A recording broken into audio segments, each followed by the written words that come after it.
When you total the amount of money you've made over the last 10 or 20 years, it's incredible to behold. And it begs the question, where has that money gone? What have you done with it? What's left? What do you have to show for it? What memories have you built with that resource? Today, I'll review the actual amount of money I've made in life over the last 10 years, where the money went, what mistakes were made, and compare those to wiser decisions that could have been made. And hopefully this just helps you and I think through what we're doing with our money and helps us to make better decisions in the future. Hey, I'm Brendan, and every week you're subscribed here, you'll get a new video on personal finance or the productive use of your time and money. All right, a little bit of story time here, getting you into my personal life. After graduating from college with a bachelor's degree in construction management, I took basically whatever jobs I could find. I delivered mail for a private mail company. I was a security guard for a little while. I sold cars. I did whatever it took. These were all entry-level jobs, and for a good chunk of that time right out of college, I was unemployed. Finally, I landed a steady job as a team leader at a Target store. I was there for a few years, bounced around back to the car dealership, and then finally ended up in construction, which has been my final resting place since then, and I've been there for the last 7 years. Over the course of that 10-year period, I earned $500,057. Oh, I was so close to being right there on the nose of 500,000. That's an almost oddly satisfying $50,005 per year. For reference, that's about $961 a week or $192 a day. And when I think about it, $500,000 is a lot of money. Like $50,000 a year isn't an extremely high salary, but $500,000, $500,000 just feels like a ton. How much money have you made over the last 10 years? Do a little bit of math, calculate it, and we'll come back to it. Around the same time that I had those entry-level jobs right out of college, I also adopted some of the worst and most unhealthy spending habits of my life. At one point, I owned a total of 3 cars. I went out to eat a lot. I saved and invested almost nothing. This was a road to failure. After those first 6 years of college were over, I had a few $1,000s in a checking account, somewhere between $5,000 and $10,000 in a 401k, and a lot of regret over owning those cars. Granted, I also did some really awesome and worthwhile stuff. I got to spend a lot of time with friends. I did have some fun with the cars. They were overall not a terrible experience. One was in particular. We played a lot of video games. We went to a lot of used bookstores and would come back and read these cheap books that we got for like 50 cents a piece. It was a good time on a low budget. But as you probably know, life gets a lot more serious at certain times. For me, that was when I decided that I wanted to get married. Suddenly, I self-inflicted this desire to just be a little bit more serious, to have a real career,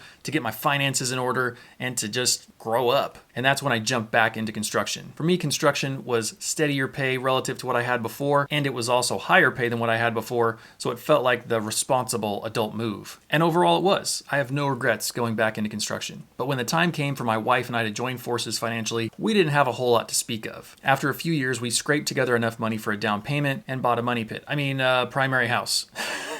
So far, owning a home has not been a great investment, but it has been a lot of fun and a great lifestyle increase. Thankfully, at the same time, we settled into steady jobs, we got slow and steady pay increases, we lived below our means, and we began to save and invest more heavily. We bought a lot less house than the bank says we can afford, and so that left us with money left over to contribute to our retirement accounts, and we both have IRAs as well as 401ks, and we've saved a sizable amount over time. But my goodness, looking back on $500,000, what else might I have done with that? What else could I have done? Well, if I could do it over again, here's what I would do. First, I would start investing ASAP. Especially in the very beginning, it would have been really little. But even then, $10 or $20 or $30 a week into a Roth IRA would have made a world of difference. I would have chosen low cost, really simple, really diversified index funds and just shoveled that money in there. If you remember around that time, 2009, 2010, 2011, the stock market was still recovering from the big hit of 2008 and 9 and 10. And so it was really depressed. So had I gotten in then when the prices were relatively low, I would have seen a meteoric rise, which would have been awesome. And what is up with that phrase, meteoric rise? To me, meteors come crashing down to earth. That's like the opposite of what I want my investments to do, right? Significantly, that would have not only gotten my investments going, but it would have developed the habit, and that's the most powerful thing. Secondly, I would have not bought as many cars. Now, 2 of the cars I owned, I really liked. They were a lot of fun, and the one in particular, I didn't lose all that much money on. But the other one, the 1989 Nissan 240SX S13 Coupe, was a nightmare.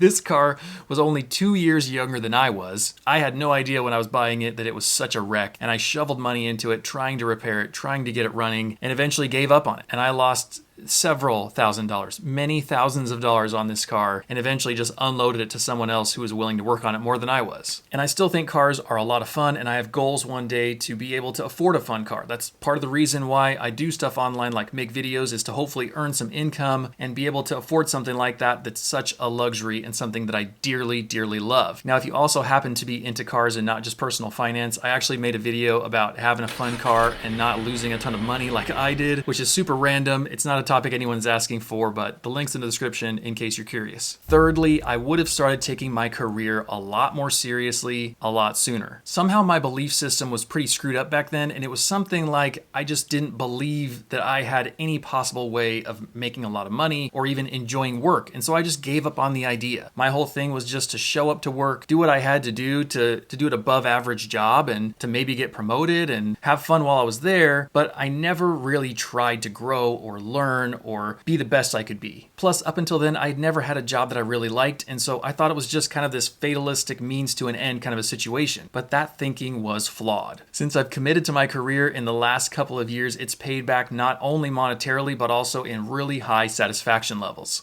Number 5, the next thing, I would budget. I had no clue overall what I was spending each month. All I could think about was wishing and hoping that I had some way to make more, because then I'd be able to spend more, experience more, have more fun, and I just thought that was the end goal. From my experience, that's not true. If you make more money without added discipline, all you'll do is eat through it. You'll spend it. You will literally eat through it in eating out. You will just blow the money and you won't have anything to show for it in the end, and it won't be that much more satisfying. Had I gotten into budgeting then, I would have been able to create a little buffer, to start investing, to know what I was spending, and to be able to start developing that discipline then. In the future, I plan to provide a free budgeting template, and I've got one that I use on Google Sheets that I really like. It's fairly in-depth, but if you're interested in that, then let me know, because I could potentially just make it like a free thing or maybe charge a couple of bucks for it. But if you're looking for something like that, that's a budgeting template, then let me know. The next thing I would do in hindsight is read more books about business, leadership, entrepreneurship, and similar topics. Over the last couple of years, I've read about 200 books, and a large chunk of them have been about those topics. I feel like those books have been so awesome because I get to learn from other people's mistakes, I get to learn from their wins and take some of their shortcuts and just gain more experience than if I didn't read them at all. It's incredible to me that we have an almost infinite number of books that we can learn from places like Amazon Kindle, from Audible, from your local library, all these different places, some of them free, by the way, and you get to learn from the greatest minds in history.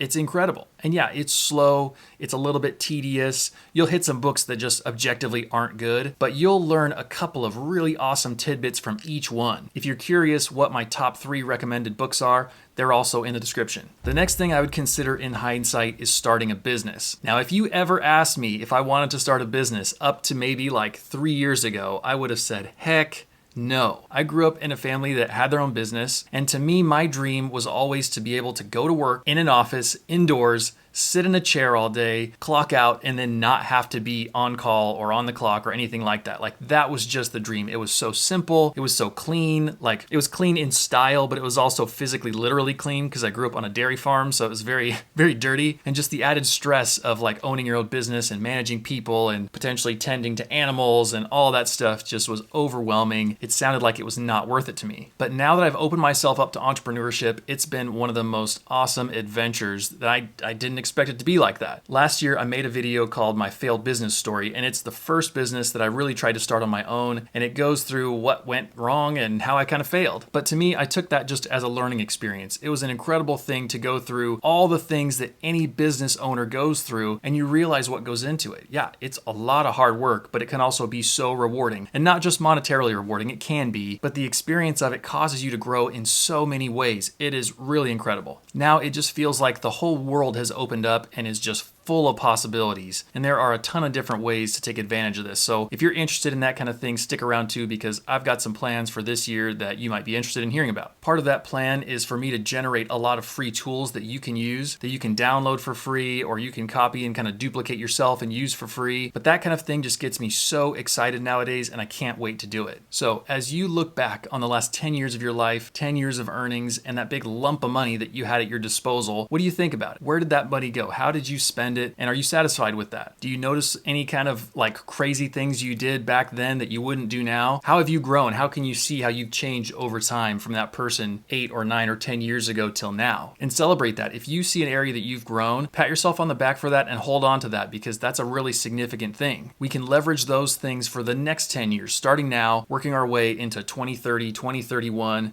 to make sure that we use our resources in the most impactful and deep and meaningful ways. If you're the note-taking kind of person, then write down these ways that you might do things differently in the next 10 years than you did the 10 years before now. I really like to use this app and this web service called Notion. It's totally free. I promise you it is 100% free. I've been using it since like October of last year and I haven't paid a dime. But in case you're a Notion user or you want to be, all you have to have is an account with them. You start it up, no payment required. And then you can click on the link in the description for a free list of questions that I put in Notion. And so it's just basic kind of bullet points, read the question and fill in your answer. But this is something that you can keep within your Notion account and review every 6 months or year or 2 years, however you want, so that you can see, hey, I remember that time I watched that video of that dude who needed to shave his beard and his hair's kind of floofy, but he asked some good questions, and I want to remember the ways that I've grown and who I want to be in the next 10 years. Because if you're like me, I need a reminder. In those moments when I really want to buy a dozen donuts and eat them right now, I need to remember that's not so great for my body. Or in those times that I want to buy a new cinema camera when it comes out and that's $2,500 just for the body of the camera, I need to go,